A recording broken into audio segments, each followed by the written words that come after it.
இந்த கல்வியினால் என்னை கூட கத்தர் இரண்டாவது வார்த்தையாகிய நீ என்னுடைய கூட பரதேசில் இருப்பாய் என்று சொன்னதான வார்த்தையை பேசுவதற்கு கத்தர் கொடுத்த கிருபைக்காக கத்தருக்கு நன்றி செலுத்துகிறேன். இந்த வேளையில் கூட நம்ம வாசிப்பதற்காக தெரிந்து கொள்ளப்பட்ட வேத பகுதி லூக்கா 23ஆம் அதிகாரம் 39 முதல் 43வது வசனம் வரை. அன்றில் சிலுவையில் அறையப்பட்டிருந்த குற்றவாளிகளில் ஒருவன், நீ கிறிஸ்துவானால் உன்னையும் எங்களையும் ரட்சித்துக்கொள் என்று அவரை இகழ்ந்தான். மற்றவன் அவனை நோக்கி, இந்த ஆக்கினைக்குட்பட்டவனாயிருந்தும் தேவனுக்கு பயப்படுகிறது இல்லையா? நாமோ நியாயப்படி தண்டிக்கப்படுகிறோம். நாம் நடப்பித்தவைகளுக்கு தக்க பலனை அடைகிறோம். இவரோ தகாததொன்றை நடப்பிக்கவில்லையே என்று அவனை கடிந்து கொண்டு இயேசுவை நோக்கி, ஆண்டவரே, நீருடைய ராஜ்யத்தில் வரும்போது அடியேனை நினைத்தருளும் என்றான். இயேசு அவனை நோக்கி, இன்றைக்கு நீ என்னுடனே கூட பரதீசில் இருப்பாய் என்று மெய்யாகவே உனக்கு சொல்லுகிறேன் என்றார். கர்த்தருடைய பரிசுத்த நாமத்திற்கு மகிமை உண்டாதாக. நம்ம இங்க பார்க்கும்போது ரெண்டு கள்ளர்கள் ஆண்டவருடைய ரெண்டு சைடிலும் அறையப்பட்டிருக்கிறார்கள். அதில் ஒரு கள்ளன் என்ன சொல்கிறான் என்றால், நீ கிறிஸ்துவானால் உன்னையும் எங்களையும் ரட்சித்துக்கொள். ஸோ ஆண்டவர்கிட்ட சொல்ற அவனோட நிலைமை எப்படி இருக்குன்னா, அவன் உலகத்தில் வாழும்போது ஆண்டவருக்கும் மனிதருக்கும் எதிராக செயல்பட்டு சிறைச்சாலையில் அடைக்கப்பட்டிருக்கிறான். அதுதான் அவனுடைய நிலைமை. அதன் காரணமாக அவனுக்கு மரண தண்டனை கொடுக்கப்பட்டிருக்கிறது. ஸோ இந்த மரண தண்டனை லாஸ்ட் நிமிடத்துல அவன் வந்திருக்கான், லாஸ்ட் மினிட்ல வந்திருக்கான். அந்த டைம்ல அவன் யாரை பத்தி யோசிக்கிறான்னா, அவனோட கூட இருந்தவர்களை பத்தி யோசிச்சுட்டு இருக்கிறான். அவனுடைய நிலைமையை பத்தி அவன் ஒரு கடுகளவு கூட யோசிக்கவில்லை. ஸோ நம்ம கூட நமக்கு கஷ்டம் வரும்போது நம்ம எப்படி இருக்கோம்? நம்ம மற்றவர்களை பார்த்து நம்மளையே திருப்திப்படுத்தி கொள்கிறோமா, இல்லை ஆண்டவரை நோக்கி பார்க்கிறோமா? நமக்கு கஷ்டம் வரும்போது நம்ம ஆண்டவரை நோக்கி பார்க்கிறவர்களா இருக்க வேண்டும். ஆண்டவருடைய சுத்தத்தை நம்ம ஒவ்வொரு நிமிஷமும் செய்கிறவர்களா இருக்க வேண்டும். அதுவே ஆண்டவருடைய வாஞ்சையா இருக்கிறது. ஸோ ரெண்டாவது கண்ணனை பார்க்கும்போது அவன் என்ன சொல்கிறான் என்றால், நீ இந்த மாதிரி ஆக்னைக்கு உட்பட்டிருந்த போது கூட நீ ஆண்டவருக்கு பயப்படுகிறது இல்லையா? நாமோ நியாயப்படி தண்டிக்கப்படுகிறோம். ஸோ அவன் அங்க ஆண்டவரை பார்க்கும்போது தன்னுடைய பாவத்துக்காக மனம் வருந்துகிறதையும் ஒரு கர்த்தருக்கு பயப்படுகிற பயம் அவனுக்குள் வருகிறதையும் நாம் தெளிவாக பார்க்க முடிகிறது. ஸோ கர்த்தருக்கு பயப்படுகிற பயம் என்றால் என்ன? தீமையே வெறுப்பதே கர்த்தருக்கு பயப்படுகிற பயம். ஸோ அந்த லாஸ்ட் மினிட்ல பார்க்கும்போது அதுவரை நான் ஆண்டவருக்கு எதிராக செயல்பட்டு கொண்டிருந்தவன் அந்த இறுதி நிமிடத்தில் கர்த்தருக்கு பயப்படுகிற பயம் அவனுக்குள் வருகிறது. கர்த்தருக்கு பயப்படுகிற பயம் வருகிறதுனால அவன் தன்னுடைய பாவங்களுக்காக மனம் வருந்துகிறதை நாம் பார்க்க முடிகிறது. பாவங்களுக்காக மனம் வருந்துகிறதுனால அவனுக்குள்ள ஒரு விசுவாசம் வருகிறது. அவனுக்குள்ள விசுவாசம், அந்த விசுவாசத்தின் மூலமாக அவன் ஆண்டவரிடத்தில் என்ன சொல்கிறான் என்றால், அந்த இடத்துல அவன் பாவங்களுக்காக மனம் வருந்துகிறான். ஆண்டவரிடத்தில் என்ன சொல்கிறான் என்றால், ஆண்டவரே, நீர் உங்களுடைய ராஜ்யத்தில் வரும்போது அடியேனை நினைத்தருளும். ஸோ அவங்க என்ன பேசுறாங்கன்னா, நீங்க பரலோக ராஜ்யத்தில் வரும்போது என்னையும் கூட நினைத்தருளுங்க. அங்க ஒரு மனம் இருந்ததை பார்க்க முடிகிறது. எல்லாமே கடைசி நிமிடத்தில் நடக்கிறது. அவன் கடைசி நிமிடத்தில் பரம ஆசீர்வாதத்தை பெற்றுக்கொள்கிறதை நம்மால் பார்க்க முடிகிறது. ஸோ அந்த முடிவு என்கிறது ரொம்ப ரொம்ப முக்கியமா இருக்கிறது. நம்ம எல்லாருடைய வாழ்க்கையிலும் நம்ம எப்படியோ வாழ்கிறோம். சின்ன வயதிலிருந்தே கிறிஸ்தவத்திலேயே வளர்ந்து கொண்டிருக்கிறோம். ஆண்டவரை பத்தி எல்லா மெசேஜ், எல்லா இன்ஃபர்மேஷன் எல்லாமே நமக்கு தெரியும். ஈவன் தோ நம்ம எப்படி இருக்கிறோம், நம்முடைய வாழ்க்கை எப்படி இருக்கிறது, ஸோ நம்மளோட முடிவு எப்படி இருக்க போகிறது. இங்க பார்க்கும்போது கடைசி நிமிடத்தில் அவன் தன்னுடைய பாவங்களுக்காக மனம் இருந்துகிறதுனால் ஆண்டவர் மேல் விசுவாசம் வைத்து ஒரு ரட்சிப்பை பெற்றுக் கொள்கிறான். பரலோக ஸ்லாக்கியத்தை அடைகிறான். எல்லாமே கடைசி நிமிடத்தில் அவனுக்கு சகல ஆசீர்வாதங்களுக்கும் உள்ளாக மாறுகிறான். ஆனால் நம்மளுடைய முடிவு எப்படி இருக்க போகிறது? ஸோ அது ரொம்ப முக்கியம். ரெண்டு விதமான ரட்சிப்பு இருக்கிறது. ஒன்று பாவத்திலிருந்து விடுதலை பெறுகிறது, அது ஒரு ரட்சிப்பு.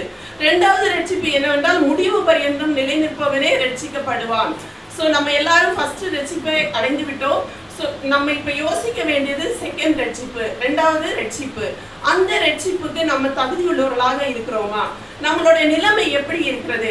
நம்ம டெய்லி சர்ச்சுக்கு போகிறோம், பைபிள் வாசிக்கிறோம், ப்ரேயர் பண்ணுறோம், பட் ஆண்டவருக்கு பிரியமாக வாழ்கிறோமா? நம்முடைய ஒவ்வொரு காரியங்களும் எப்படி இருக்கிறது? நம்மை பற்றி நாம் தினமும் நிதானிக்கிறவர்களாக இருக்க வேண்டும். ஸோ இங்க பார்க்கும்போது எசேக்கியேல்ல சொல்லியிருக்காங்க. எசேக்கியேல் 33வது அதிகாரம் 12, 13, 14வது வசனங்களை வாசிக்கலாம்.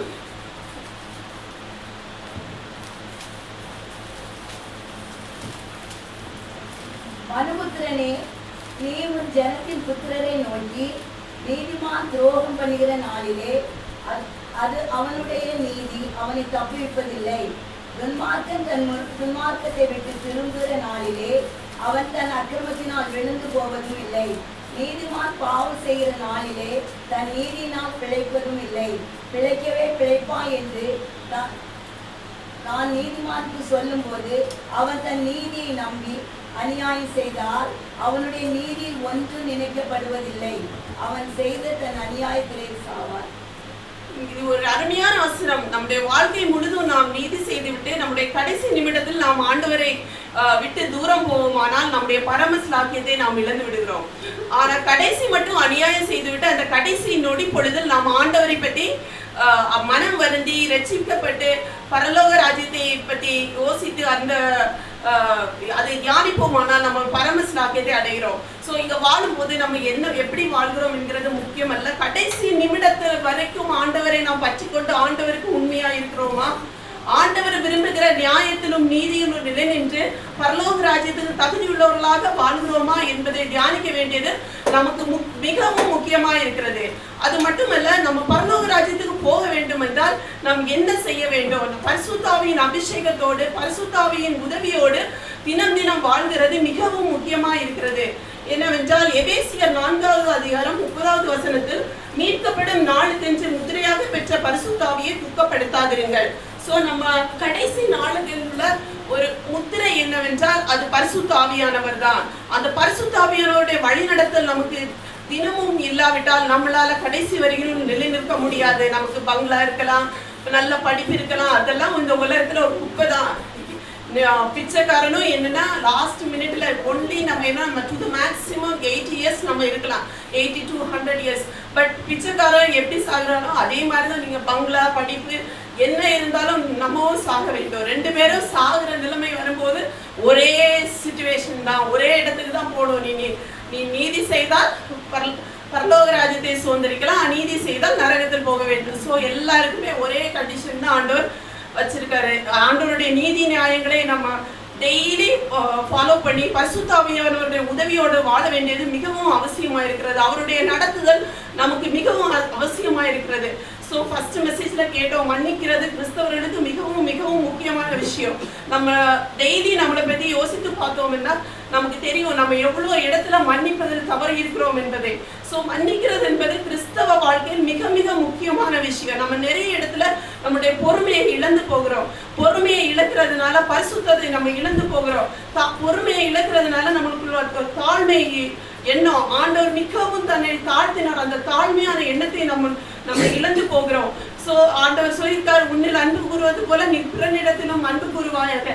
ஸோ நம்ம அதுலேயும் என்ன பண்ணுறோம், அந்த நிலைமையிலிருந்தும் நாம் வழிவிப்பி போகிறோம். அதனால நம்ம ஆண்டோடைய சமூகத்தில் பரிசுத்த ஆவியானவரோட உதவியோடு இந்த உலகத்தில் ஒவ்வொரு நாளும் ஒவ்வொரு நிமிடமும் வாழ வேண்டியது மிக மிக முக்கியமா இருக்கிறது.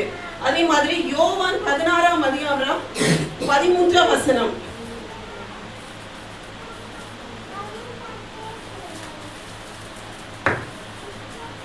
சத்திய ஆவியாகிய அவர் வரும்போது சகல சத்தியத்துக்குள்ளும் உங்களை நடத்துவார். அவர் தம்முடைய சுயமாய் பேசாமல் தாம் கேள்விப்பட்டவைகள் யாவையும் சொல்லி வரப்போகிற காரியங்களை உங்களுக்கு அறிவிப்பார். சத்திய ஆவியானவர் வரும்போது நம்முடைய சகல சத்தியத்திற்குள்ளும் அவர் நடத்த வல்லவராய் இருக்கிறார். சோ நமக்கு ஒவ்வொரு நாளும் ஒவ்வொரு நிமிஷமும் பரிசுத்த ஆவியானவருடைய துணை, அவருடைய டைரக்ஷன்ஸ் எல்லா இடத்திலும் நமக்கு மிக மிக அவசியமா இருக்கிறது. அப்படி இருந்தால் மட்டுமே இந்த உலகத்தினுடைய பாவங்கள், சாபங்கள், போராட்டங்கள், சத்துருடைய தந்திரங்கள், கண்ணிகள் எல்லாவற்றிலும் இருந்து நம்ம விடுதலை ஆகி அந்த பரம ராஜ்யத்தை அடைய முடியும். அந்த கள்ளன் ஃபுல்லா அநீதியை செய்திருந்தாலும் கூட அவனுடைய லாஸ்ட் மினிட் மிகவும் மகிமை உள்ளதாக மாறியது.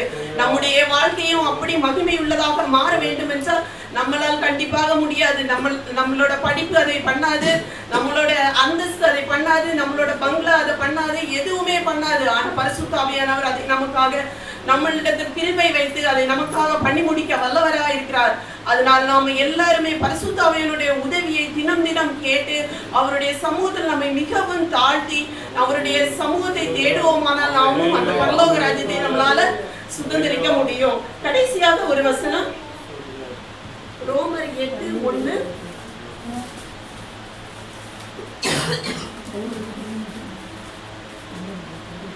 ஆனபடியால் கிறிஸ்து இயேசுவுக்கு உட்பட்டவர்களாயிருந்து மாம்சத்தின்படி நடவாமல் ஆவியின்படி நடக்கிறவர்களுக்கு ஆக்கினை தீர்ப்பில்லை. சோ இங்க நம்ம என்னன்னா, நம்ம கிறிஸ்தவர்களா இருக்கிறதுனால நம்ம கண்டிப்பாக ஆக்கினை தீர்ப்பு, நம்ம பரலோகத்துக்கு போறதா இருந்தால் நம்ம அந்த ஆக்கினை தீர்ப்புல இருந்து நம்மளால தப்புவிக்க முடியும். ஆனா நம்ம ஆவியின்படி நடந்தால் மட்டும்தான் அந்த ஆக்கினை தீர்ப்பிலிருந்து நம்மளால தப்புவிக்க முடியும்.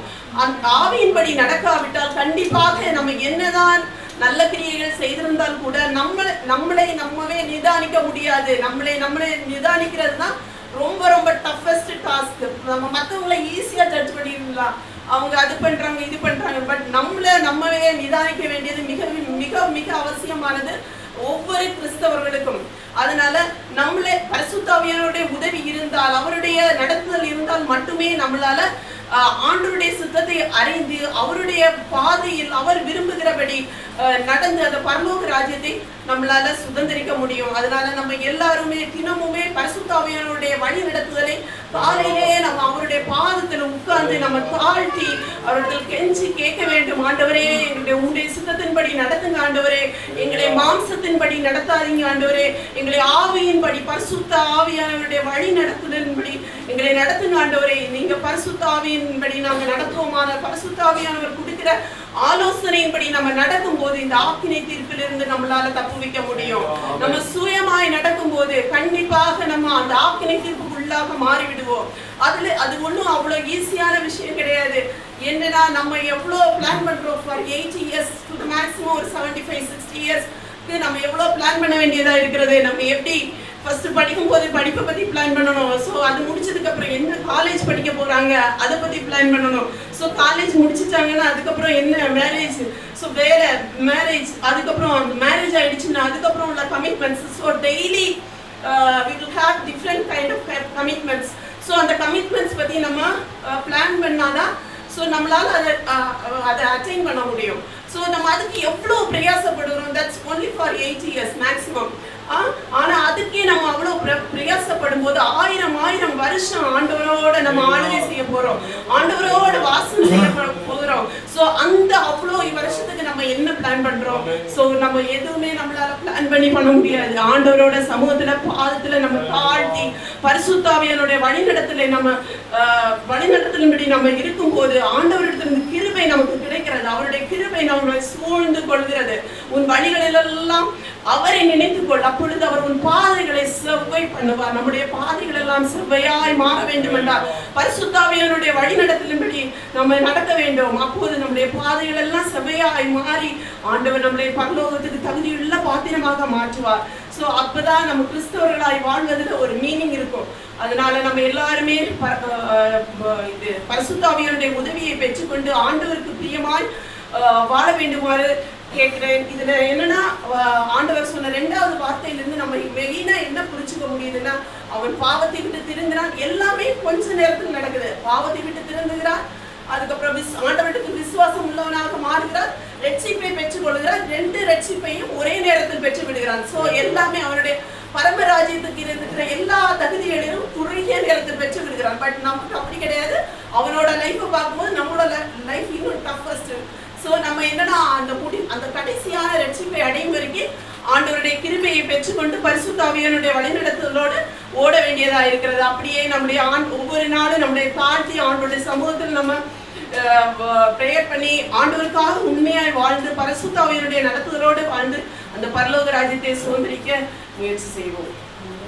கர்த்தர் உங்களை ஆசீர்வதிப்பார்.